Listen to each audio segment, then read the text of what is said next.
Assalamualaikum dan salam sejahtera murid-murid. Kamu semua apa khabar? Cikgu harap kamu semua dalam keadaan sihat. Seperti yang kita semua tahu, negara kita sekarang sedang mengalami COVID-19. Bukan negara kita saja, malah seluruh dunia juga terlibat dalam virus COVID-19. Baiklah, hari ini cikgu nak ajar kamu tajuk pendidikan kesihatan, iaitu topik berkenaan topik penyalahgunaan bahan. Okey, seperti yang seperti kita tahu, penyalahgunaan bahan ni banyak jenis. Contohnya terdiri daripada rokok, pengambilan dadah, minum alkohol dan isap vape. Okey, seperti kamu semua tahu, merokok dan vape ni paling popular dalam kalangan remaja. Bilangan pengambilan dadah juga amat tinggi di negara kita. Hal ini kerana baginya dadah dapat mengurangkan tekanan seseorang individu seperti ganja dan syabu. Kebiasaannya golongan remaja paling banyak terlibat dalam penyalahgunaan bahan kerana pengaruh dari rakan sebaya dan sifat ingin tahu dan mencuba sesuatu yang baru. Penyalahgunaan bahan ini juga boleh mendatangkan penyakit-penyakit yang berbahaya. Contohnya, ketagihan, halusinasi dan menjejaskan fungsi saraf golongan yang mengambil bahan terlarang. Dan ianya juga boleh menyebabkan kanser dan mendatangkan maut jika pengambilan yang tidak terkawal. Faham murid-murid? Okey, seterusnya cikgu nak terangkan beberapa kesan penyalahgunaan terhadap diri dan keluarga. Yang pertama, penyalahgunaan bahan ni akan menyebabkan kita tersisih daripada keluarga dan masyarakat.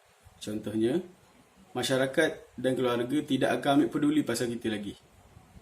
Yang kedua, penyalahgunaan bahan ini akan menyebabkan kita lalai dan gagal dalam pelajaran kerana terlalu taksub dengan barang-barang terlarang ini. Seterusnya, kesan penyalahgunaan bahan ini akan mengaibkan nama keluarga dan agama. Contohnya, keluarga kita akan mendapat malu dan dipandang serong oleh masyarakat dan akan bertentangan dan akan merosakkan agama kita. Seterusnya, penyalahgunaan bahan ini akan terdedah kepada penyakit dan gejala sosial lain seperti gangguan sistem saraf dan akan menyebabkan keguguran bagi wanita dan mandul kepada lelaki ataupun perempuan. Seterusnya, cikgu akan menerangkan kepada kamu implikasi penyalahgunaan bahan terhadap masyarakat dan negara. Penyalahgunaan bahan ini akan menyebabkan keruntuhan akhlak dalam kalangan masyarakat kita. Contohnya, akan berlakunya jenayah secara terbuka seperti merompak dan membunuh, merogol secara besar-besaran. Seterusnya, penyalahgunaan bahan ini juga akan menyebabkan masyarakat kita tidak aman dan tidak stabil. Contohnya, berlakunya perpecahan kaum. Seterusnya, penyalahgunaan bahan ini juga akan menyebabkan tidak ada generasi pelapis pemimpin negara. Contohnya, pembangunan negara akan terbantut dan sosial ekonomi kita akan menjadi perlahan. Seterusnya, cikgu akan menyatakan beberapa kepentingan mematuhi peraturan dan undang-undang.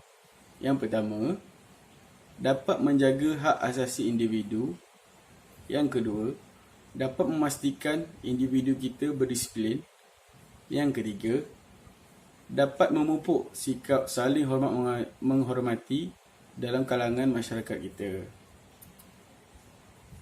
Baiklah, kesimpulannya, penyalahgunaan bahan ini amatlah berbahaya kepada kesihatan tubuh badan kita dan akan merosakkan masa depan seseorang.